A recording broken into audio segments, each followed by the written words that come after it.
새로운 음식을 접하게 되면 시도도 못하고 먹어도 되는지 항상 불안한 것이 당뇨인의 일상입니다. 아마 싱거운 반찬에 잡곡밥만 드시는 생활로 하루하루가 힘겨우실 수도 있을 겁니다. 이렇게 힘겨운 여정을 하고 계시는 당뇨인들을 위해 오늘은 의외로 혈당을 올리지 않는 음식 5가지와 당뇨인이라면 꼭 지키셔야 할 4가지에 대해 말씀드려 보겠습니다. 의외로 혈당을 올리지 않는 음식 첫 번째, 녹두입니다. 당뇨라고 하면 주로 드시는 흰 쌀밥부터 현미밥으로 바꾸실 정도로 현미밥은 당뇨인이 꼭 챙기시는 곡물 중 하나인데요. 의외로 녹두가 당뇨에 좋은 음식이라는 것을 모르시는 분들이 많이 계십니다. 부산대학교 연구진이 당뇨에 걸린 흰쥐의 밥에 녹두 5%를 섞여 먹인 결과 혈당과 총 콜레스테롤 농도가 감소한다는 것을 확인하였습니다. 어느 방송에서 현미와 녹두 귀리를 넣어 꾸준히 식사를 하시고 당뇨를 극복했다는 일화가 소개된 적이 있는데요. 녹두는 몸에 노폐물을 배출해주고 해독작용을 합니다. 혈당 지수가 현미보다도 낮고 단백질과 비타민, 미네랄 등의 영양소를 포함하고 있습니다. 또 녹두에는 우리가 먹는 소고기보다 칼륨, 철, 인, 칼슘 등이 더 많이 들어있습니다. 녹두는 껍질에 영양소가 집중되어 있으니 미리 충분히 불려두셨다가 밥에 조금씩 넣어서 꾸준히 섭취하시면 좋습니다. 다만 차가운 성질의 녹두를 드실 때 몸이 차거나 설사가 잦은 분들이시라면 피하시는 것이 좋습니다. 의외로 혈당을 올리지 않는 음식 두 번째, 닭고기입니다. 미국 당뇨병협회에서는 지방 성분이 적은 단백질을 권장하고 있습니다. 몸에 근육이 많을수록 혈액 속 당 대사를 촉진시킬 수 있기 때문에 단백질은 매일 챙겨 드시는 것을 추천드립니다. 닭고기는 단백질 함량이 높고 지방은 적어 당뇨인에게 아주 좋은 식품입니다. 당뇨가 없으신 분들도 꾸준히 드시면 당뇨를 예방할 수도 있다고 하는데요. 아주대학교에서 국민건강영양조사를 바탕으로 이루어진 연구 결과에서는 당뇨가 없는 50대 남성이 닭고기를 주 1회 섭취하였을 때 한 달에 한 번 먹거나 아주 가끔 닭고기를 먹는 남성들보다 아주 낮은 인슐린 저항 수치를 보인 것을 확인할 수 있었습니다. 인슐린 저항성이 감소된다면 혈당 조절에 큰 도움을 주게 됩니다.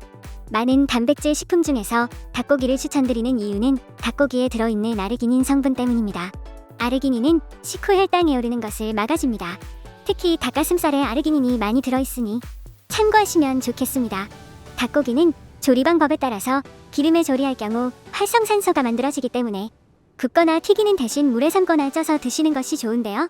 백숙이나 삼계탕도 좋지만 삼계탕의 찹쌀은 빼고 닭의 겉껍질은 제거하고 드시면 혈당 조절에 더 좋은 음식이 될 수 있겠습니다. 의외로 혈당을 올리지 않는 음식 세 번째는 땅콩입니다. 고소한 땅콩 역시 탄수화물이 적고 단백질 함량이 높으며 혈당 지수가 낮아 혈당에 큰 영향을 주지 않습니다. 적은 양으로도 포만감이 유지되기까지 해 체중 조절에도 좋은 음식입니다. 그렇다고 지나치게 드시면 안 되는 것 아시죠? 땅콩 하루 권장량은 15알에서 20알 정도로 그램으로는 30g 정도 됩니다.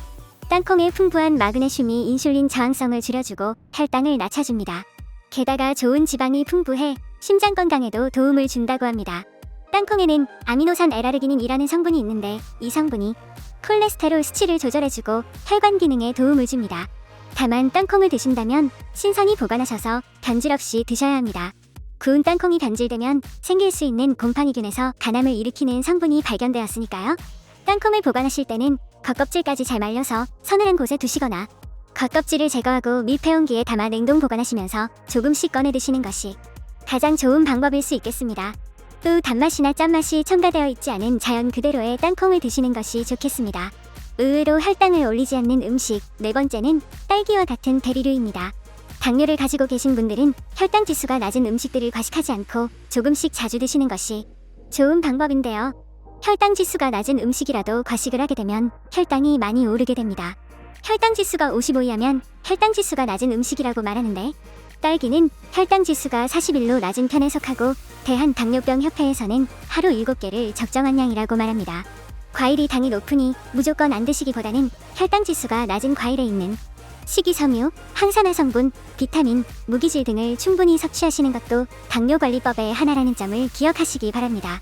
대한당뇨병협회에서는 블루베리, 사과, 아보카도, 배, 복숭아 등도 권장하고 있습니다. 다만 과일을 식사와 함께 드신다면 혈당에 영향을 줄 수 있으니 식후 2시간 이후에 과일을 단독 섭취하시는 것이 좋고 될 수 있으면 생과일 그대로를 씹어 드시는 것을 권장드립니다. 의외로 혈당을 올리지 않는 음식 5번째는 그릭 요거트입니다. 일반 요거트보다는 다소 뻑뻑하지만 이런 그릭 요거트는 건강에 훨씬 좋습니다. 프로바이오틱스도 풍부해 장 건강에 좋은 음식인데요. 우유를 농축, 발효하는 과정에서 유당이 일부 제거되었기 때문에 일반 요거트보다 탄수화물은 적고 단백질, 칼슘 등의 영양소가 2배 이상 많이 들어있습니다.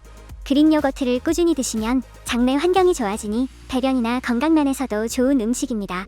다만 그릭 요거트를 고르실 때는 플레인으로 고르시고 설탕이나 식품 첨가물이 들어있지 않은 제품을 선택하시면 좋을 것 같습니다. 그렇다면 마지막으로 당뇨인이라면 꼭 지키셔야 할 4가지. 빵, 떡, 면을 줄이세요. 쌀 밥 대신 현미 잡곡밥을 드세요. 설탕을 끊어주세요. 과일은 하루에 주먹만큼만 드세요. 과일은 식사 후 바로 섭취하시면 안 돼요. 오늘 준비한 영상은 여기까지입니다. 당뇨인이라도 사람마다 음식 섭취 후 몸이 어떤 반응을 보이는지 알 수 없으니 꼭 혈당을 체크해 보시기를 권해드립니다. 오늘도 혈당 지수가 낮은 음식과 함께 혈당은 관리하면서 몸은 더 건강해질 수 있는 행복한 하루 보내시길 바라겠습니다. 감사합니다.